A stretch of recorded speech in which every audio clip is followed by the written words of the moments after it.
Hi everyone, it's Rachel and Anthony from Don't Crop Me Now. Hello. Today we're going to look at making some vegetable scones. It's pretty good for using up your leftovers from a Sunday roast and perfect really from Christmas. So we've got some carrot and swede mash. This is one of my favourite things to make the vegetable scones with, but really you can use any vegetables, any combinations that you want. So there's about 250 grams of mashed up vegetables here. We've also got some flour. This is plain flour. We're going to add a raisin agent to this. So here we've got a teaspoon of salt and we've got some raisin agent. It's 3 teaspoons of baking powder there. I always add a bit of cheese to the scones. It's not completely necessary, but it is nice. You can never go wrong when you add cheese to things. So that's some cheddar. It's about 50 grams.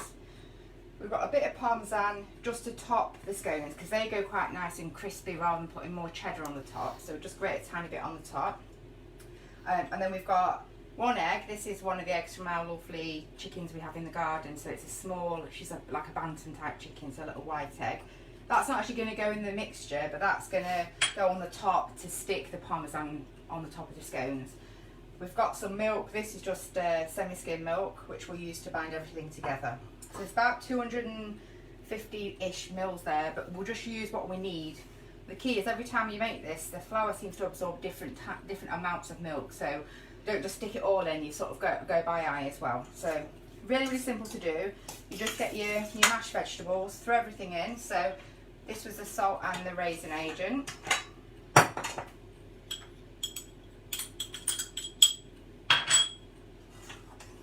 Give that a mix. Cheese in. You don't really need to do this in any particular order, to be honest, but just sort of throw it all in. Add that to your veg.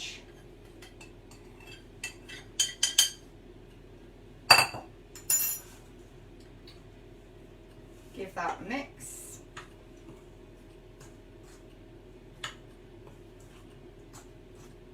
If you try and get all the bits of veg coated in flour, it distributes it a little bit better when you roll these out. Peas are actually quite nice in this. Peas and feta is a good combination. So then you basically just add the milk, and it's enough to bring it together.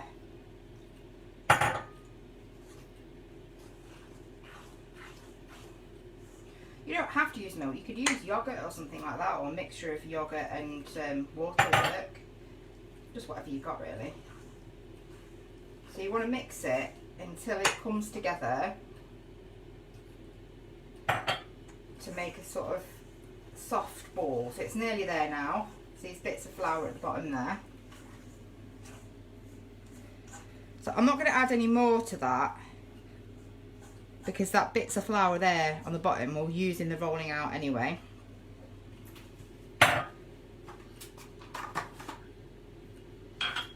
So I've just got a bit of extra flour. Quite a lot there, just push a bit of that out of the way.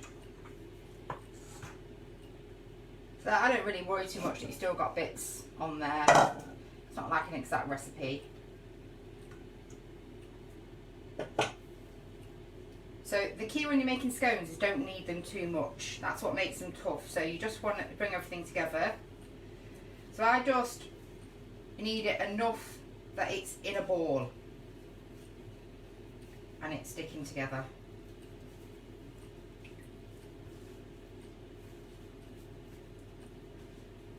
So you can see there that it's quite a soft dough.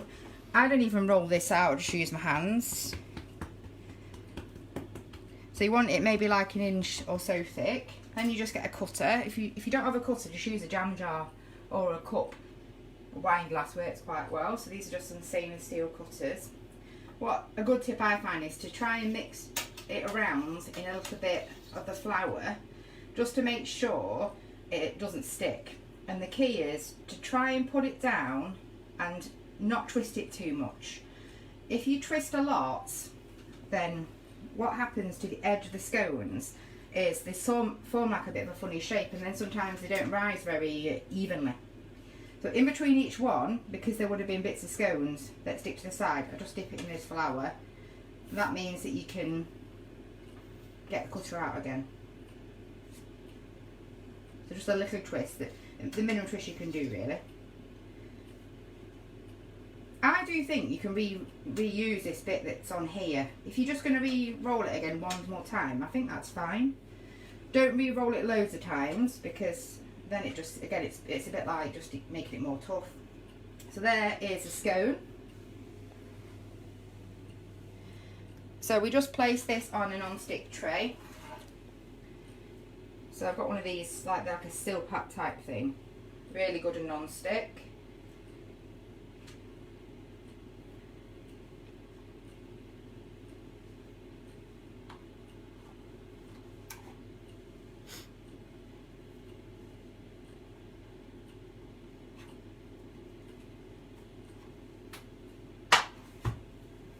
Got a little bit of these leftovers there.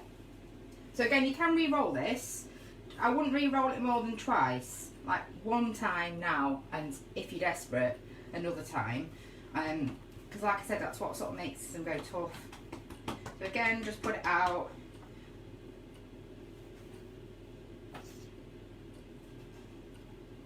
So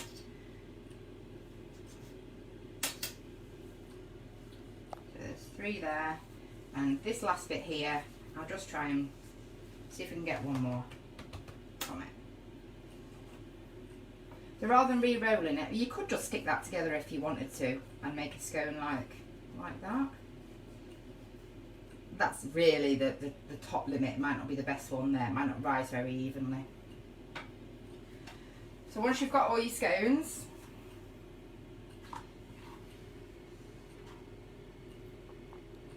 more than I thought.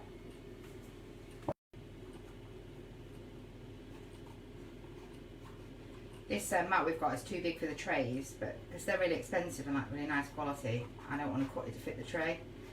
So I just leave it like this, which isn't the best because it doesn't quite go down here, but it works. So then we're just going to top these scones. So we just get the egg. These are great little eggs because they're nearly all yolk, because the Bantam eggs tend to have a normal size yolk and then not much white. But they make a nice golden colour then if you're using them on any sort of pastries or anything. So when you're putting this on, you want to go on the top. Try not to put so much on that it drips down the sides. That's another tip really. That again often affects your rising.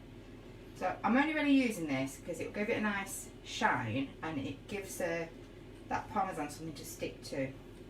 You can top your scones with all sorts of stuff. I've tried baking mashed up cooked beans, any type of bean, in the oven, and then when it goes dry and crispy, making like a crunchy topping.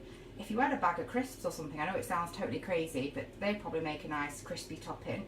Again, just stick it on like you're doing the cheese here. So these need to go in a really hot oven, that's key. I usually do about 220 degrees Celsius, so make sure your oven's been on and it's got hot beforehand. And they don't take long, maybe, there we go, oops, that was a drip. That's what you don't want, to drip down the side. And then, again, it's not essential, but I think it gives it a nice crispy coating, so it's a bit of parmesan there.